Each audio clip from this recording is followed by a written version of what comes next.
La salud y la vida, un programa interactivo dedicado a su salud, con la dirección del doctor Rafael Bonilla Cortés.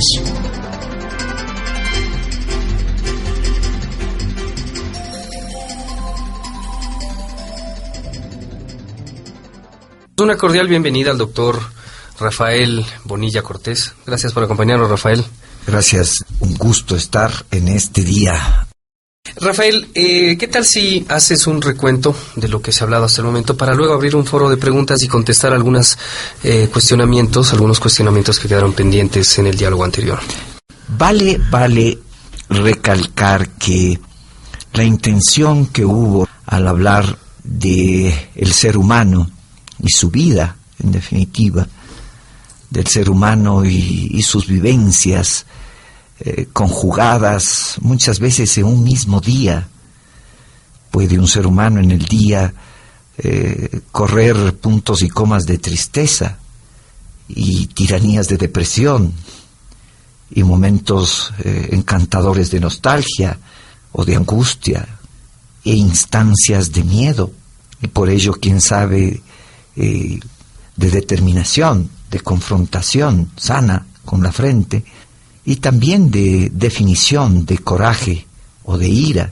Eso puede y debe y tiene el derecho, y casi que me atrevo a decir el deber, un ser humano, de vivir ello todos los días. Pero cuando el ser humano no vive eso, sino que padece eso, entonces estamos hablando del desequilibrio al que el ser humano cada vez se confronta menos, cada vez menos es menos malabarista, cada vez más es dependiente de una serie de artimañas que el modernismo disque globalizado le pone a uno en el mantel. Y eso indudablemente enferma, y eso es lo que vemos los médicos todos los días. Unos con una visión academicista, otros con una visión de extrema especialidad, y otros buscando de alguna manera interceder entre lo interrogante que es uno y la enfermedad que cada vez parece ser la única respuesta. Y en ello habíamos hablado de lo que es la tristeza y cómo la tristeza puede enfermar, y habíamos hablado de la euforia, que es un extremo de la alegría, que es casi lo contrario de la tristeza. Pongamos atención al casi. Podemos ver que puede haber personas que se mueren de un infarto por la euforia de sacarse la lotería. Y hemos visto cómo la depresión puede desarrollar incluso hasta cáncer en el páncreas, y cómo puede la angustia desarrollar tumores en el pulmón o estados de disque asma. Pongamos atención a la palabra disque, que de paso nunca he podido traducirle al chino. Y en ello, cuando habíamos hablado de la angustia, habíamos hablado de una serie de manifestaciones que afloran en la piel, que es el segundo pulmón del ser humano. Y por ahí había una pregunta de alguien que amablemente llamó respecto del herpes zóster. Si tiene alguna relación con procesos tumorales. Exactamente. El herpes zóster, todos sabemos, es una reacción de agresión viral que se presenta en personas jóvenes o en personas mayores. En personas mayores, el herpes zóster es una demostración muchas veces de energías perdidas, de baja de defensas. Así de simple se podría decir, pero metámonos un poquito más en lo que implica el herpes zóster, esos herpes que son despiadados, casi diría uno de los mea culpas con lo que el ser humano pasa con extremo dolor durante días, semanas y en muchos casos meses. La bolita que agarró un herpes zóster intercostal, oftálmico, etcétera, y que padece y que debe tomar medicación muy fuerte y sin embargo mantiene el dolor. Cuando se pregunta si tiene relación con procesos tumorales, debemos decir que sí. El herpes en general, en cuanto es una agresión viral, habla de una baja inmunológica en un ser humano. personas que pueden estar con otra persona que tiene el virus del herpes 1, el herpes 2, etcétera, y sin embargo no recoge el virus. Mucho tendría que ver su estado de ánimo, su capacidad inmunológica, su fortaleza, si hace ejercicio o no, si el pH de la sangre está más bien alcalino que ácido. Debemos decir que el pH ácido siempre va a causar patología. De ahí que cuando se manda una dieta más bien vegetariana, estamos hablando de alcalinizar el pH del ser. Cuando hay una persona que está con sus humores, con sus olores, con sus transpiraciones, de alguna manera de mal olor, es que su pH está tendiendo a ser ácido, o está ácido. Y eso determina, entre otras cosas, fatiga fácil, cansancio sin motivo, dolores musculares sin mayor razón, mal humor, calores en la noche, ciertos momentos donde la orina está fuerte. Y utilicemos términos así de fáciles, porque así es como se comunica la gente con sus males. Y este pH ácido puede determinar que las defensas del organismo se vuelvan bajas, estén bajas.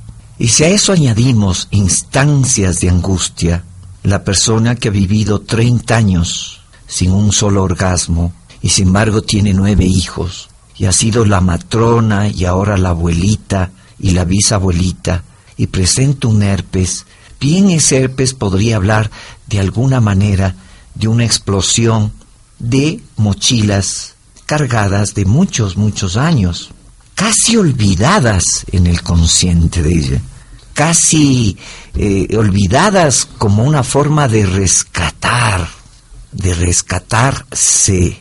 De ahí alguna vez he pensado yo, qué bien que al pasar de los años uno se vaya olvidando lo de ayer y vaya recordándose lo de la juventud, porque en la juventud, aunque haya habido puntos y comas, quizás es la temporalidad de más encanto que uno puede tener, sin que eso quiera decir que el matrimonio no tenga los suyos.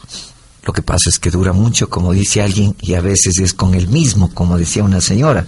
Cuando a una persona, y recuerdo en esto a una viejita que tomaba 9 pastillas de carbamazepina al día, cuyo nombre comercial, entre otros, es el Tegretol, que es un anticonvulsivante y que, sin embargo, tiene un efecto analgésico. El tomar 3 ya es una dosis terrible, el tomar 9 ya es digna de estudio. Y ella tomaba esa dosis frente al dolor de 9 años que tenía de su herpes, de su neuropatía por un herpes zóster. Y cuando yo la recibí, llevaba este tiempo, y mientras yo la traté, pude, desde mi forma de diagnosticar, que ella en verdad estaba desarrollando un tumor, y era un tumor en pulmón, que es el primer órgano con el que respiramos, y repito, la piel, el segundo. Y cuando pudimos hablar, y cuando la señora volvió de alguna manera a sentir que alguien le escuchó, le escuchaba, ella afloró en su angustia reprimida de muchos años, que, vale la redundancia, afloró también como un herpes que no quería irse. El virus estaba ahí, pero la razón de nutrición de ese virus no había cesado de pesarle en la mochila de su espalda. En esas circunstancias, en la filosofía de la semiología de la medicina china, cuando la miramos adentro, ahí adentro, al ser humano, ahí adentro, podemos ver que hay formas que terminan causando este tipo de tumores, este tipo de patologías de resistencia crónica que casi forman la cronicidad a través de lo que se llama los antigenes y mantienen la enfermedad. O personas que lograron de alguna manera hacerse a la idea de aguantar soledades, de hacerse a la idea de no dejarse doblegar por desafectos o desamores. Recuerda, Diego, que alguna vez hablamos de la otra cara del amor, que no es el odio, sino el desamor. Y hay personas que por el desamor pueden lograr desarmarse, causando también herpes zóster, más que el herpes labial o el herpes genital, que son más puntos y comas recogidos después de un beso o después de otro beso. Pero estos herpes de los que nos referimos en el caso de la abuelita, mucho tiene que ver en hojas amarilladas por el tiempo, que no volvieron a ser leídas como una forma de saber cuánto uno, al volverlas a leer, ha crecido, o al revés, se ha desmoronado, o ha involucionado. De ahí que sí, la respuesta de que el herpes zóster puede tener relación y puede motivar y avisar generosamente en el organismo posibles procesos tumorales, sí, es cierto.